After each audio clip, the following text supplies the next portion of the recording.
yoke together with unbelievers? Or what do righteousness and wickedness have in common? Or what fellowship can light have with darkness? What harmony is there between Christ and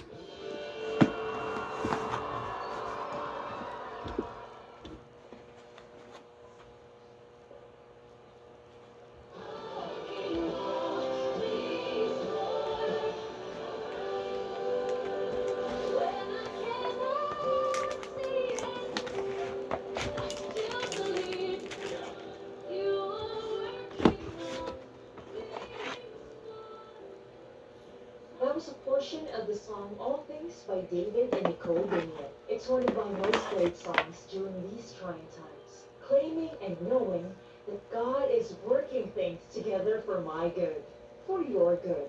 How about you? Do you have a song that you want us to play? Text your name, address, and your favorite song to 0998-586-9558 or on our Facebook page at Bible.radio. We would gladly play it for you here on DZBR 531 AM Bible Radio.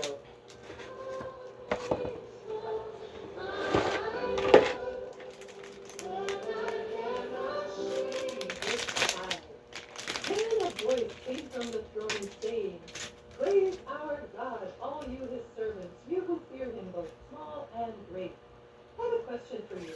Are you a law-abiding citizen?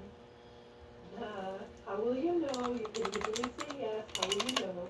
Do you follow the law no matter how small or insignificant it might be or it might seem to you so? Do you wear a seatbelt every time you get in a car and every time you're driving? Do you obey the speed limits? Do you always pick up your own trash? And so on. If you're a good law-abiding citizen, if you do what the law says, then those are the things obviously you will just do. But what if the command, the law, the directive came directly from the throne of God?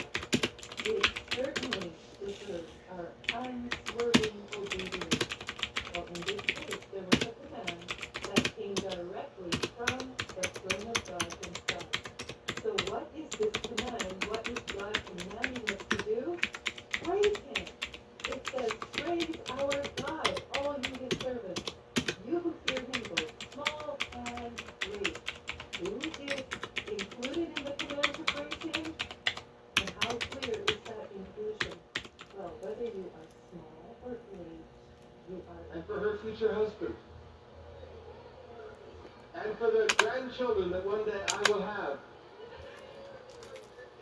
and torment, yes, and they will torment me. If I was to go to heaven tomorrow, and please I'm not going, I'm not in heaven. But if I were to go to heaven tomorrow, all of those prayers that I had prayed for those grandchildren not yet born, God would still answer. Did you hear what I just said? You need to get the idea that prayer is just some temporary thing like going to the store and buying a Coca-Cola and then you drink it and it's gone. Prayer is an eternal thing. Prayer is a what? Now we went on from there. Pray to be delivered from our battles, that we might be victorious at the end of our battles for God's glory and honor. We learned who to pray for, those that we are responsible for, and those that we have walked the journey of life together with. Now we begin to study the prayer of protection and the prayer of sanctification. We learn that these prayers need to be prayed because we do have an enemy in this world. His name is Satan. And the whole world, we learned, is under his control, including the wealth of this world, the culture of this world, and the political powers of this world.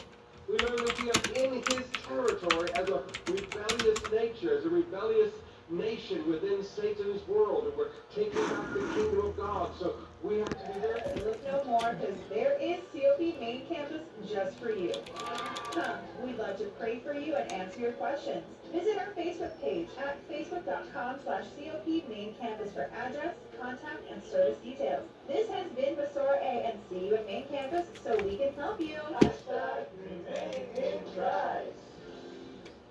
I'm Mikey, Austin, Cliff, Scoop, Eric, Burbank, all second time down. This is our second time here at Cathedral of Praise, our second time going in to take part in the Daily Manna and Aroma and Happy Land. And we want to encourage you guys that if you've not been involved in that, take a step of faith and go and volunteer your time. Go and volunteer generosity. Go and steward the presence of God in Aroma and Happy and take part in what your church is doing. We've been there 2 times for about 2 hours, and it has, it changed the kids' lives when we go in and hand them a meal, but I'm telling you, it has done something inside of our hearts that can never be undone. So we want to challenge you and encourage you to go take part in the feeding, the daily manna. I guarantee you it will change your life. It will change the lives of these kids there receiving this food. So thank you guys for having us. This has been awesome.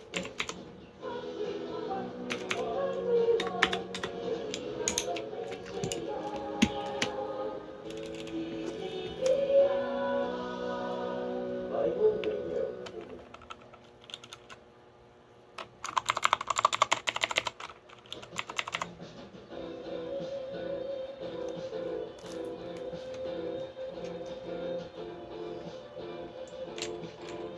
You're listening to the Effective Prayer Series with Pastor David D. Samuel of the Eagles Praise. This is BABR 531 AM, Bible Radio. Coming right up, the prayers of Jesus, the prayer of protection. When I was a young man, I didn't have any trouble stopping smoking, even though I smoked from the time I was 12 years old. Quitting smoking, God just set me free. I had no trouble stopping looking at pornographic literature. Not a problem. Had no problem with giving up drinking. Not a problem. You know the biggest problem I faced as a baby Christian? Speed. I knew 2 speeds, whether it was on a motorcycle or a car. Stop and pedal to the metal. Now again, there was no traffic light in Manila because I grew up in the barrio. Literally 15 miles, like 22, 23 kilometers from my house to high school, 4-lane road, straight as an arrow, and you could drive it in the morning and not see another car for 25 miles coming either direction. So needless to say, when I hit that road, I was wide open. No! At night time, I did not stop for red lights. I turned off my headlights to see if there was a car coming in the other direction. And never slowed down. I sent them into the world. For them I sanctify myself, that they too may be truly sanctified. Now, over the last few weeks, we walked together through the beginning of this true Lord's Prayer, the most complete recording. And one of the most beautiful things we've learned so far is that when a prayer is prayed, it's going to be answered. See, sometimes you and I think that a prayer is temporary. But as you read through this prayer, we saw that he wasn't just praying for his disciples then. Every Christian has been prayed for by Jesus in this prayer. Everybody said an eternal prayer. That's it. You said, Pastor, that's crazy. You die in Manila. Yes, but this was the body.